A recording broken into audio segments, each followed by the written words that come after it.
Bonjour à toutes et à tous, chers Grolènes et chers Grolènes. Je vous remercie d'être là pour ce rendez-vous. Bon, il y a ceux qui sont bien sûr présents et en direct et qui suivent en direct. Je vous rappelle que vous pouvez poser des questions. Et puis aussi ceux qui visionnent la vidéo en différé. Vous avez été encore plus de 4000 à visionner cette vidéo. Donc c'est un outil intéressant pour la circulation de l'information. Donc merci de votre présence. Faire un point immédiatement sur la situation de l'épidémie de la Covid. Nous étions en réunion en visioconférence hier avec monsieur le préfet et monsieur le directeur de l'agence régionale de santé, messieurs Loga et Rolls, l'ensemble des parlementaires, les présidents de communautés de communes, certaines maires bien sûr. Et le point qui a été fait montre qu'il y a une certaine amélioration. Le Gard reste sur le taux d'incidence au-dessus de la moyenne nationale, donc c'est pas gagné. Il y a donc une observation particulière, c'est que ce sont plutôt les Cévennes, Alès et les Cévennes qui voient une progression forte du taux d'incidence. En ce qui concerne Terre de Camargue, nous sommes le territoire où l'incidence a la plus baissé. Nous étions, je vous le rappelle, à 400 pour 100 000 habitants et nous sommes maintenant à 250. Pour autant, bien entendu, et vous ne serez pas surpris de ce que je vous dis, ne lâchons rien sur la protection. Ne lâchons rien sur le respect du confinement, des attestations, des gestes barrières.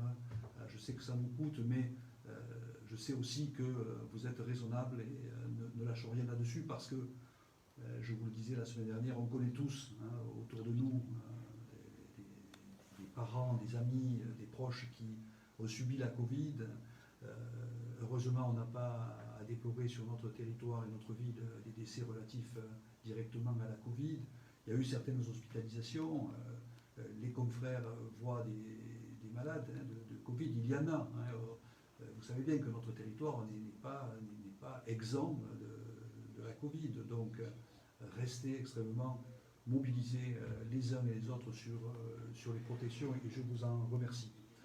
Un point sur les tests antigéniques, je vous en ai déjà parlé, et donc je vous encourage de la même façon de questionner les pharmacies, de questionner vos médecins, les infirmières autour de vous.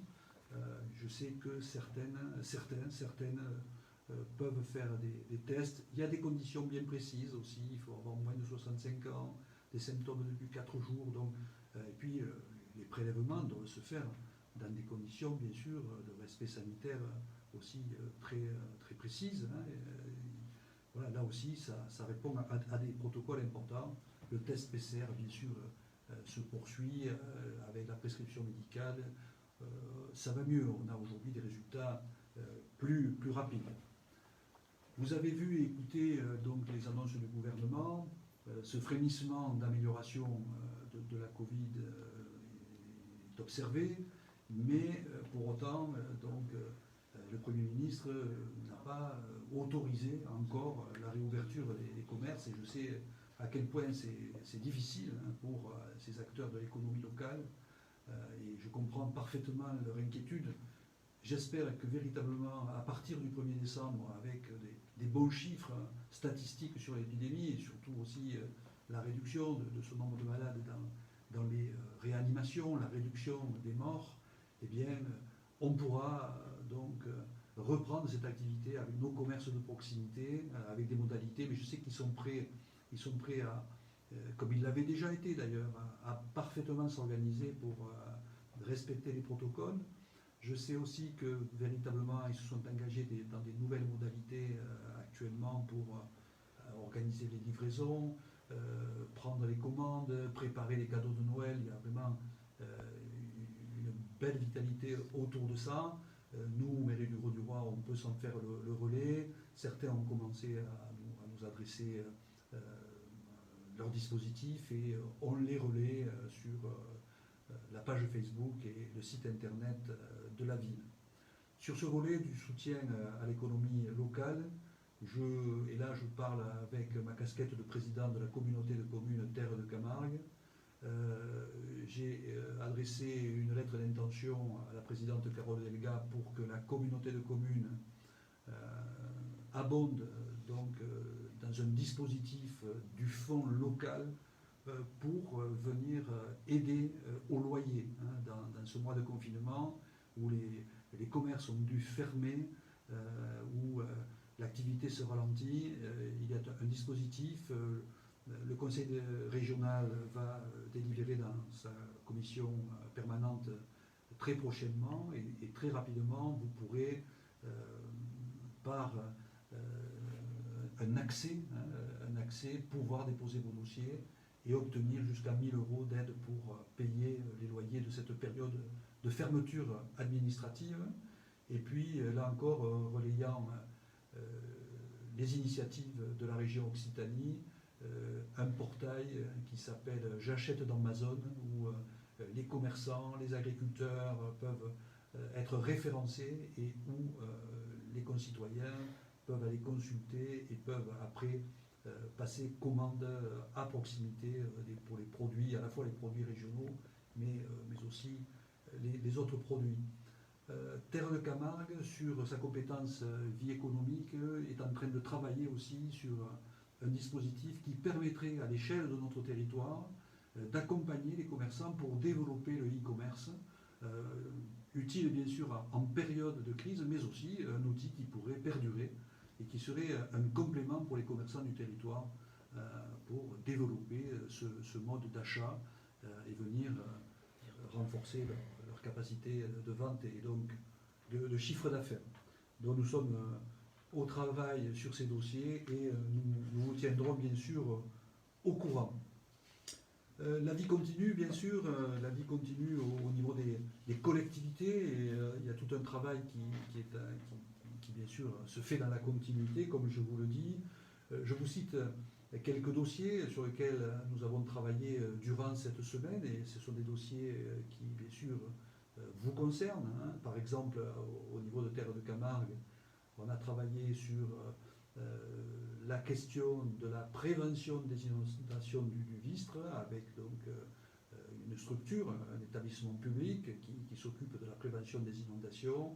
Donc on a eu une réunion avec le vice-président Régis Vianney pour le PTB pour que notre collectivité accompagne ce qu'on appelle dispositif PAPI 3 pour travailler sur la prévention des risques inondations, en sachant que, vous le savez, notre territoire est concerné par donc, le Rhône, par le Vistre, le Vidourle et la mer. Et à travers cela, nous travaillons avec des syndicats, des établissements publics pour protéger les personnes et les biens de ces territoires, de ces risques naturels.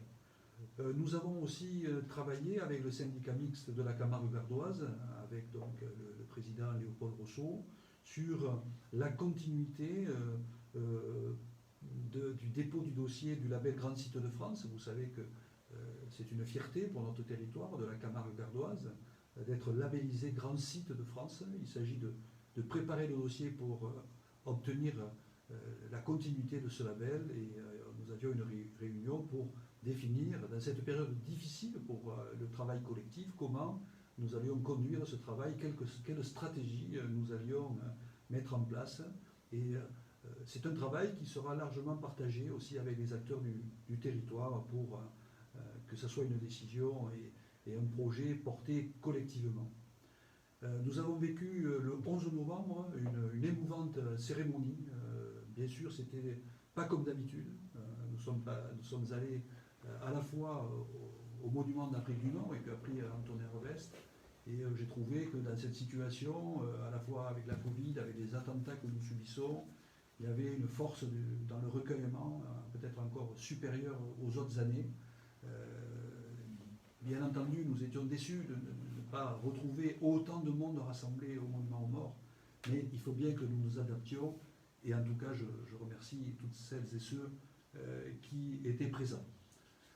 Nous avons fait aussi un point sur l'activité des sapeurs-pompiers avec le capitaine Lebras qui est venu à ma rencontre. Il s'agissait d'analyser l'activité pour 2020. il n'y a pas eu de faiblissement de l'activité, vous le comprenez bien, on est sur des niveaux d'activité importants. Et nous avons abordé aussi un dossier qui est celui de l'extension de la caserne donc Terre de Camargue, avec un projet qui est travaillé au niveau du SDIS et auquel nous contribuons. Et la collectivité du Grau-du-Roi donc, va céder les bâtiments et le terrain au SDIS. C'est un acte fort de la commune pour dynamiser ce projet. Et nous vous tiendrons au courant, bien sûr, de l'avancée. Ensuite, c'était une semaine aussi où se réunissaient les conseils portuaires. Il y a eu le conseil portuaire donc, de Port-Camargue, donc une réunion où donc, le directeur Michel Cavaillès a présenté la feuille de route pour les 6 ans à venir.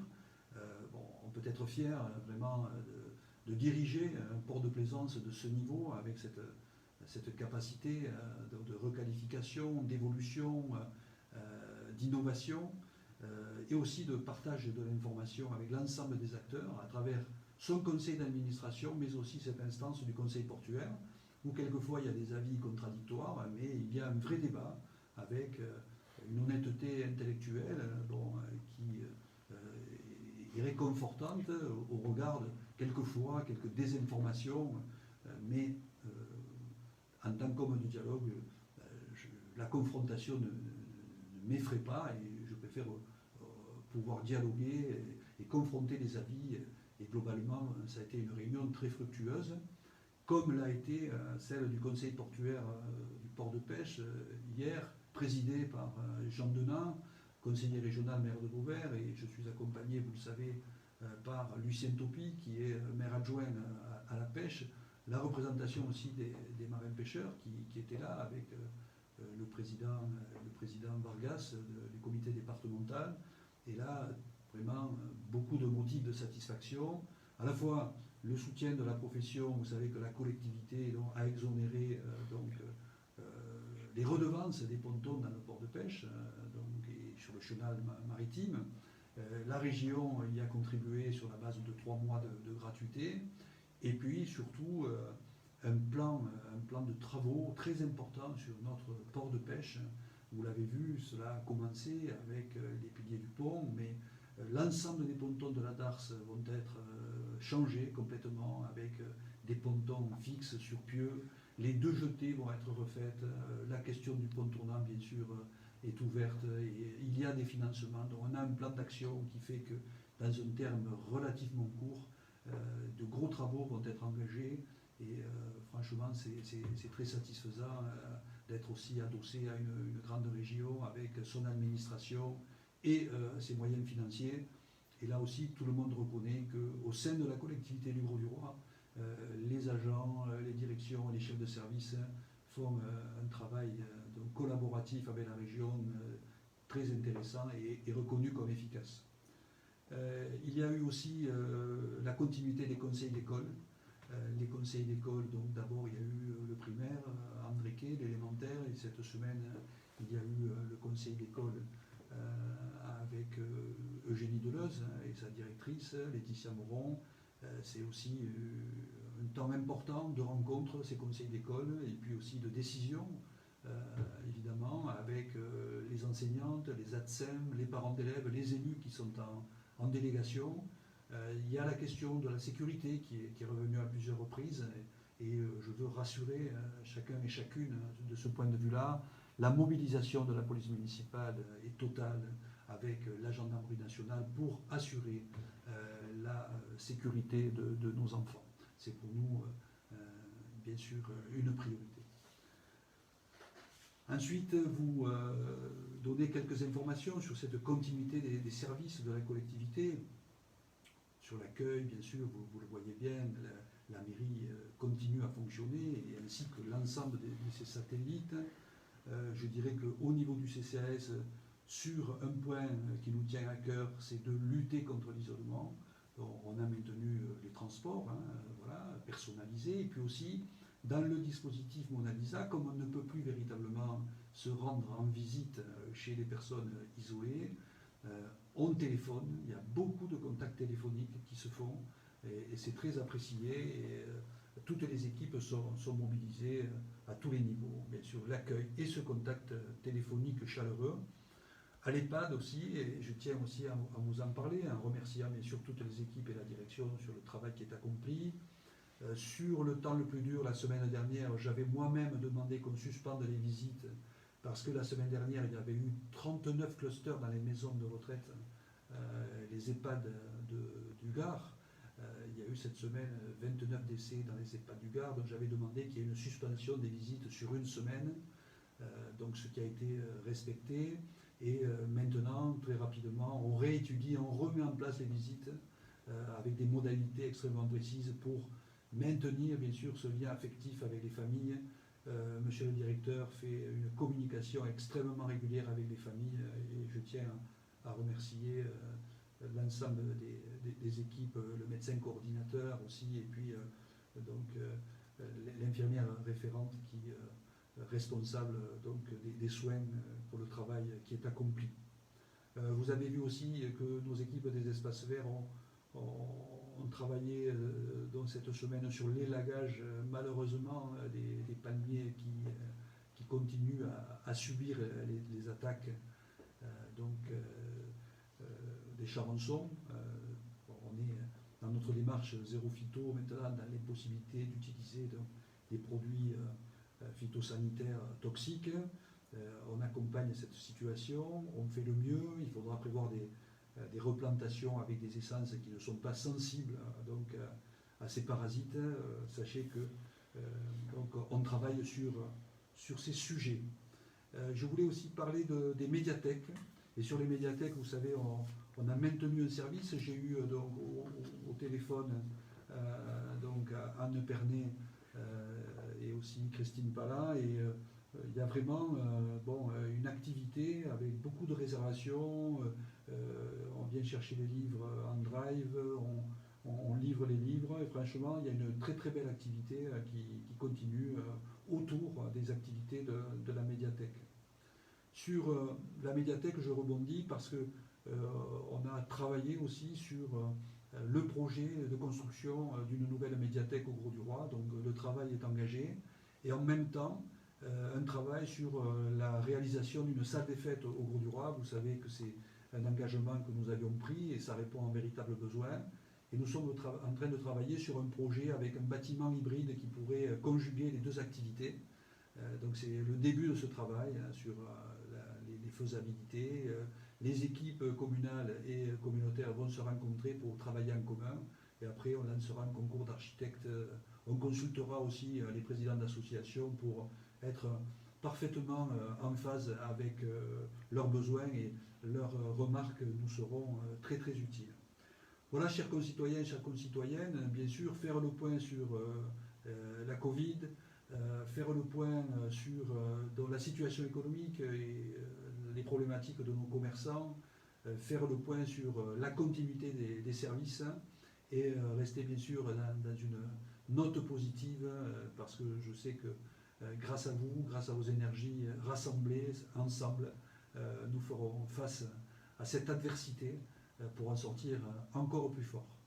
Je vous souhaite un bon week-end certes confiné, où on a aussi là la capacité de se retrouver en famille. Je rappelle aussi que les commerces dits essentiels sont ouverts, que le marché est aussi en place et que ça permet aussi de sortir un peu. Et je crois que la météo n'est pas si mauvaise ce week-end et ça permet aussi pour celles et ceux qui le peuvent d'aller faire cette promenade d'une heure autour de chez soi pour un peu se dégourdir les jambes. À très bientôt.